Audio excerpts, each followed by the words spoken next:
andalkan kekuatanku, namun yang pasti Kau tetap selamanya sumber kuatku, Allah sumber kuatku, Allah sumber kuatku dan baganku selamanya, selamanya.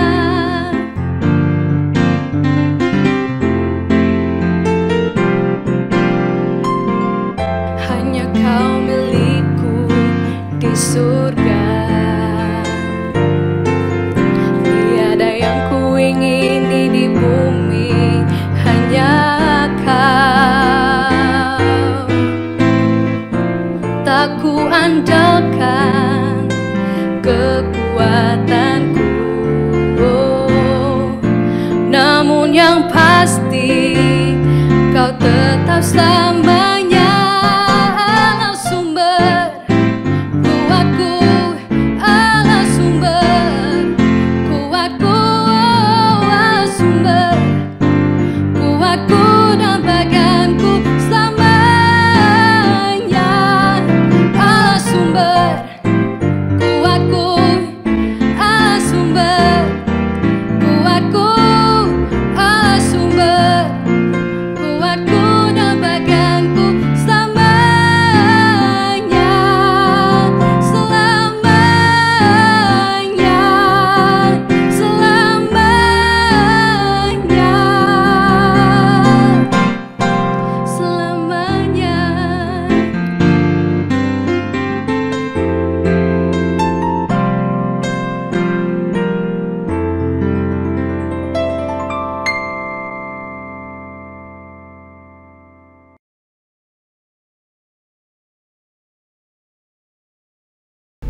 Puji Tuhan, selamat berjumpa kembali dalam nama Tuhan.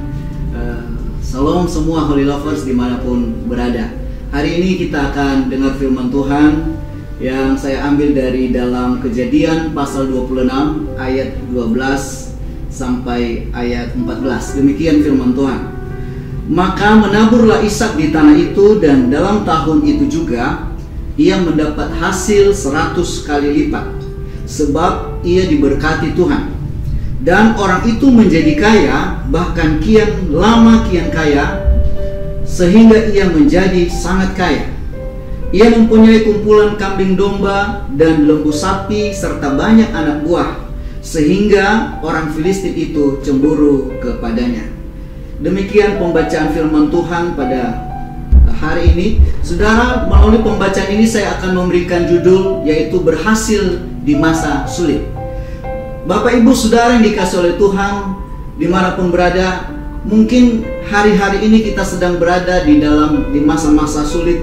Hari-hari ini kita berada di masa-masa sukar, ya, dimana ada banyak masalah, ada banyak ya hal-hal yang membuat kita merasa kesulitan hari-hari ini. Terlebih sebagai anak-anak Tuhan, orang-orang percaya kepada Tuhan pasti mengalami yang namanya kesulitan dan masalah, ya.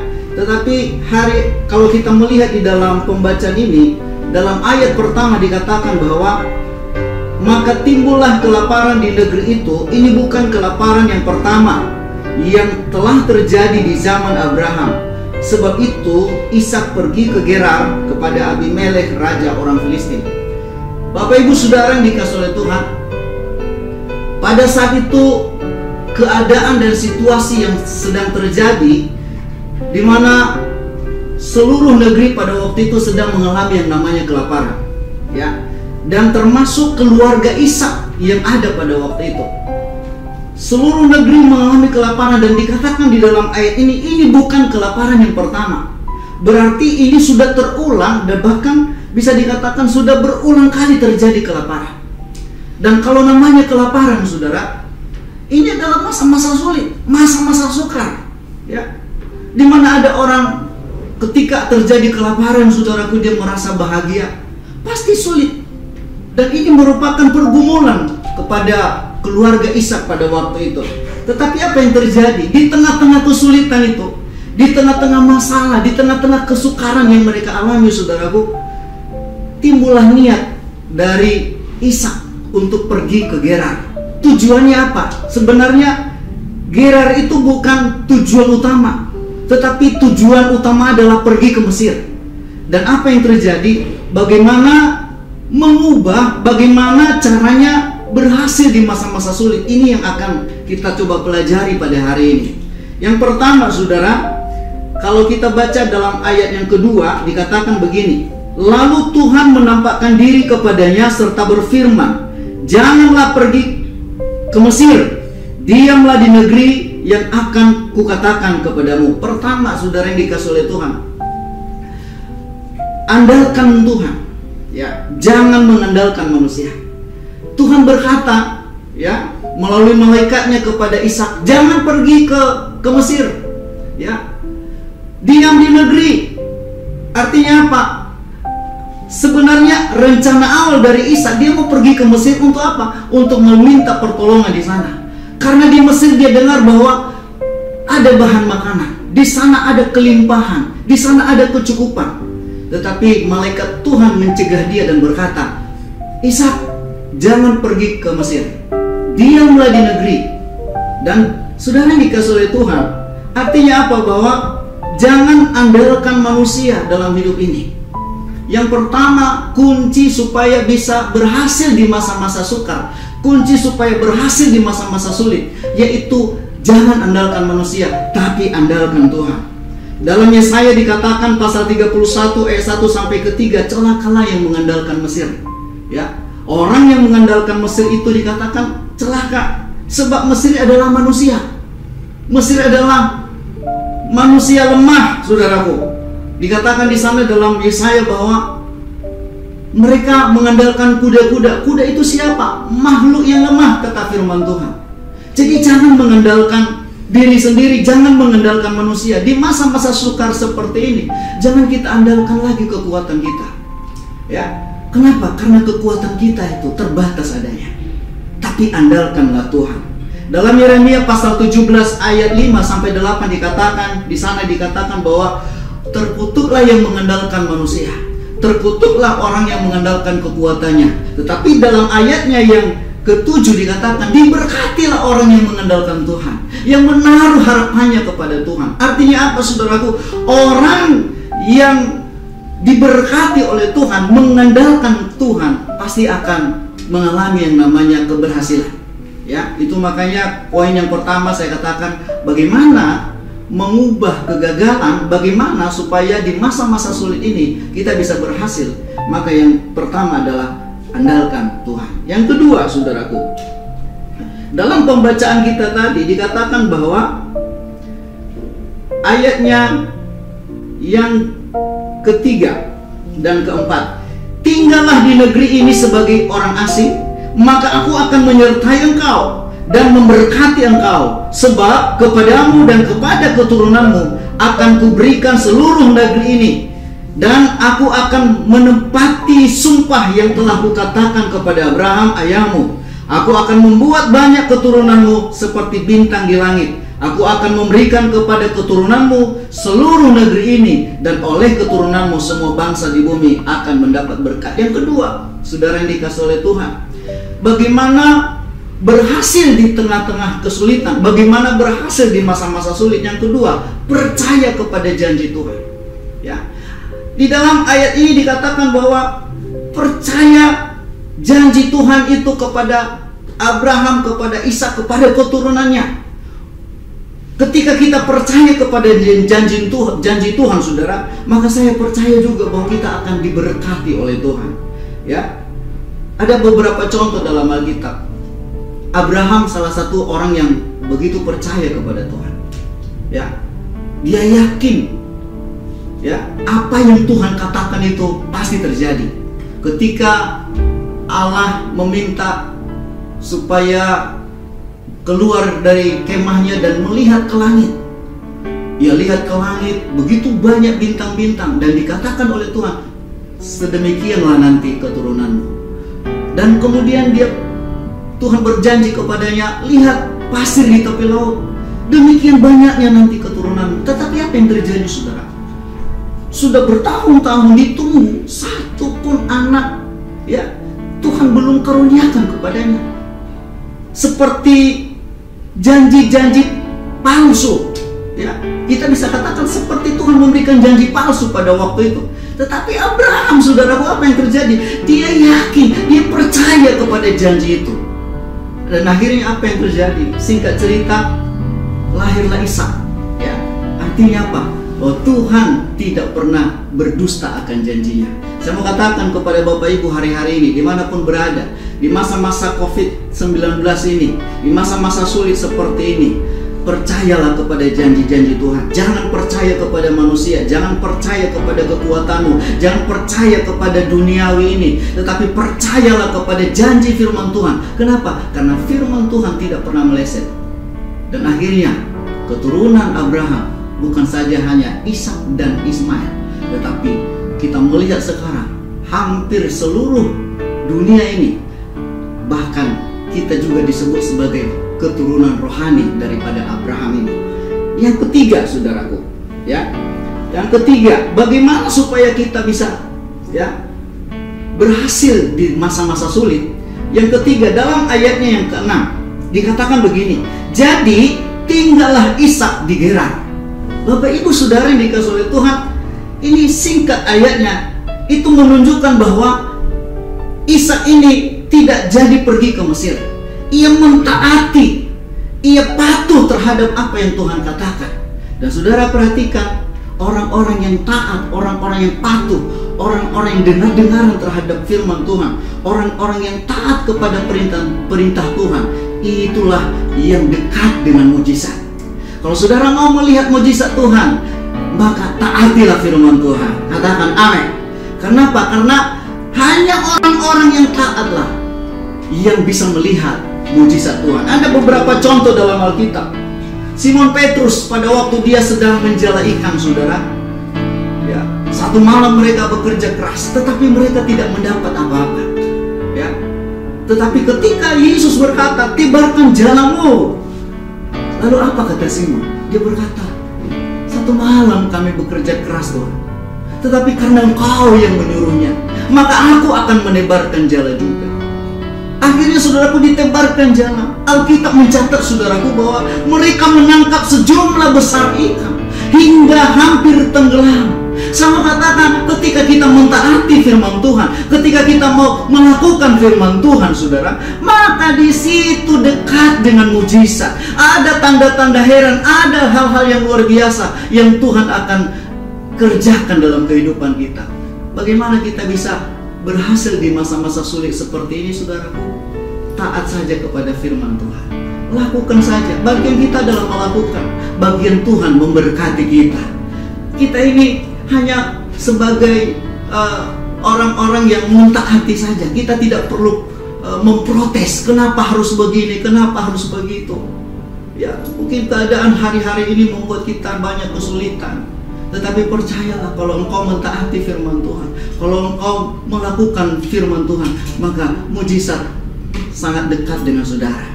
Saudara mau mengalami mujizat Tuhan, lakukan firman Tuhan. Ada beberapa contoh lagi ketika Yesus berada di pernikahan di Kana. Ya, saudaraku, kita melihat para pelayan-pelayan disuruh oleh Ibu Yesus atau Maria, apa yang dikatakannya kepadamu, lakukanlah itu. Lalu Yesus berkata kepada pelayan-pelayan itu, isi tempayan ini penuh dengan air. Saudara, yang mereka perlukan pada waktu itu bukan air. Yang mereka perlukan pada waktu itu adalah anggur. Kenapa? Lagi situasi pesta. Tetapi apa yang terjadi, saudaraku? Pelayan-pelayan ini tidak berontak, tidak memprotes, tidak bertanya juga kenapa harus air. Tetapi apa yang terjadi? Mereka mentaati firman Tuhan. Apa yang Yesus katakan, mereka melakukannya. Akhirnya mereka mengisi tempayan itu dengan air sampai penuh. Dan apa yang terjadi, saudaraku? Belum terjadi mujizat pada waktu itu, belum. Tetapi kapan itu mujizat terjadi? Pada saat pemimpin pesta mengecap air yang dibawa oleh pelayan-pelayan itu. Itu artinya apa, saudaraku? Ketika pemimpin pesta mengecap air itu, dan apa yang terjadi? Dia berkata kepada pemimpin, kepada keluarga, pengantin, kepada yang punya pesta, dia berkata begini, biasanya orang menyediakan anggur yang baik dahulu, tetapi engkau menyediakan anggur yang terbaik.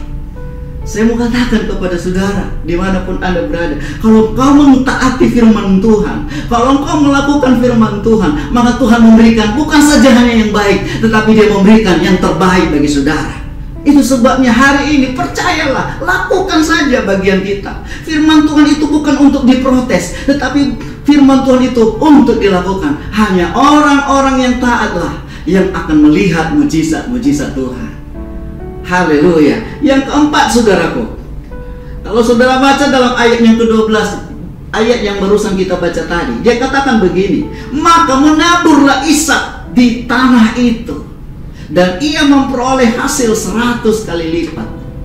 Dan ada lagi ayat yang ke-16, kemudian Ishak menggali kembali sumur-sumur yang telah digali pada zaman Abraham.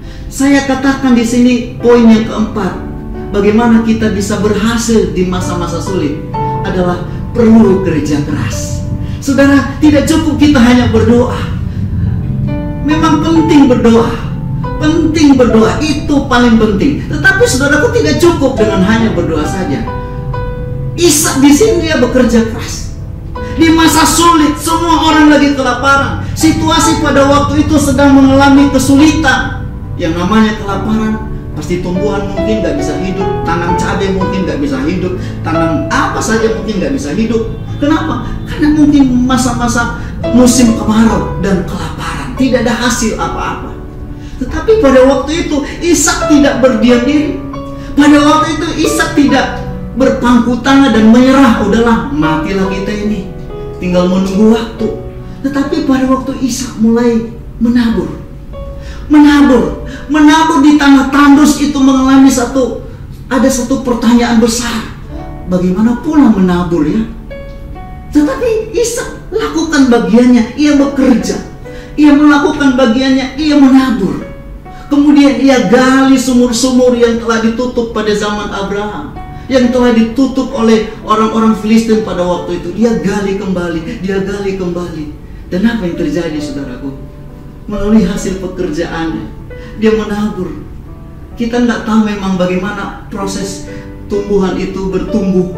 Apa yang kita tabur itu kita nggak tahu bagaimana caranya bisa bertumbuh berlipat kali ganda. Yang kita lakukan adalah tabur saja. Bagian kita adalah nabur saja, kerja keras.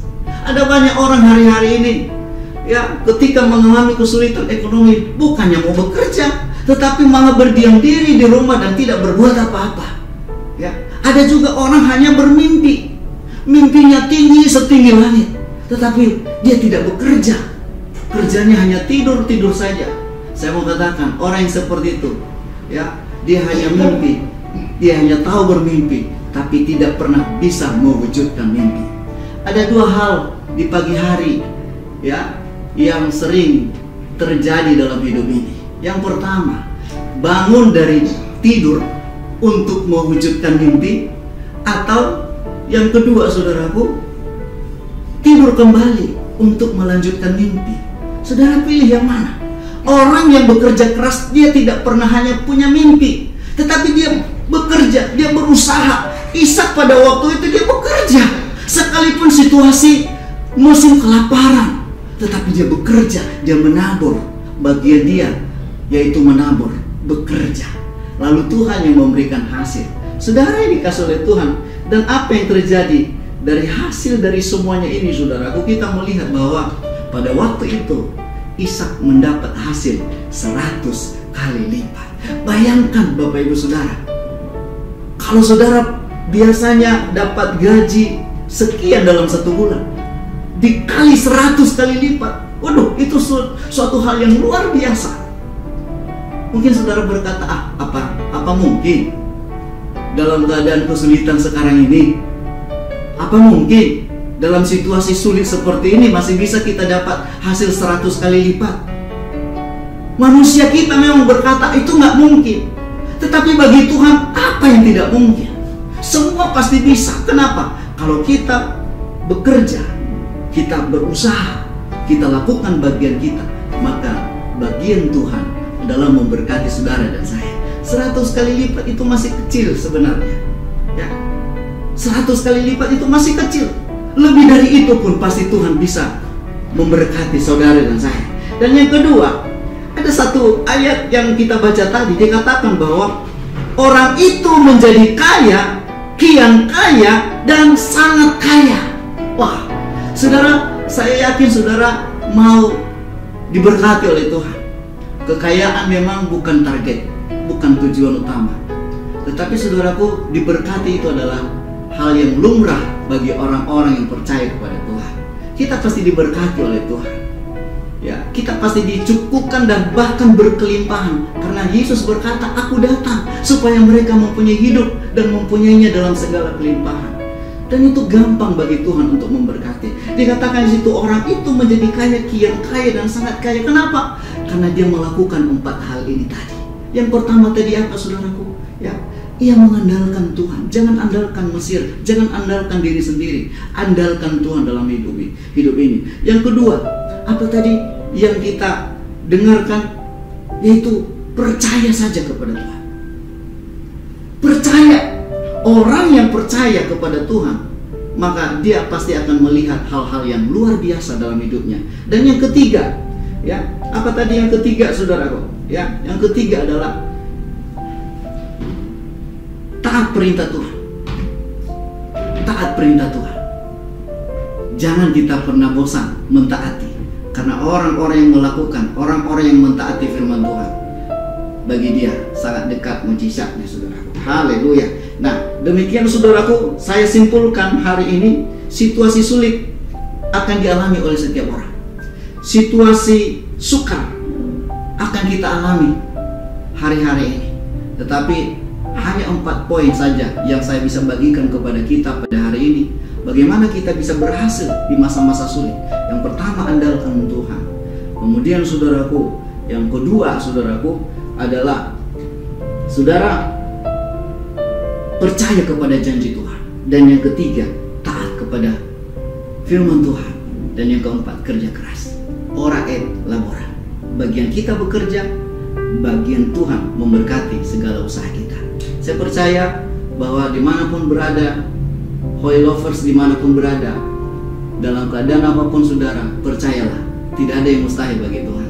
Saya akan mendengar kabar, saya akan melihat, saya akan mendengar kesaksian-kesaksian saudara, bahwa di masa-masa sulit ini, saudara pasti diberi kekuatan oleh Tuhan, saudara pasti akan diberkati oleh Tuhan. Kiranya Tuhan memberkati kita semua. Shalom. Kabarkan Injilnya, selamatkan jiwa. Shalom. Jangan lupa untuk like, share, komen, dan subscribe channel ini. Tuhan Yesus memberkati. Allah sumber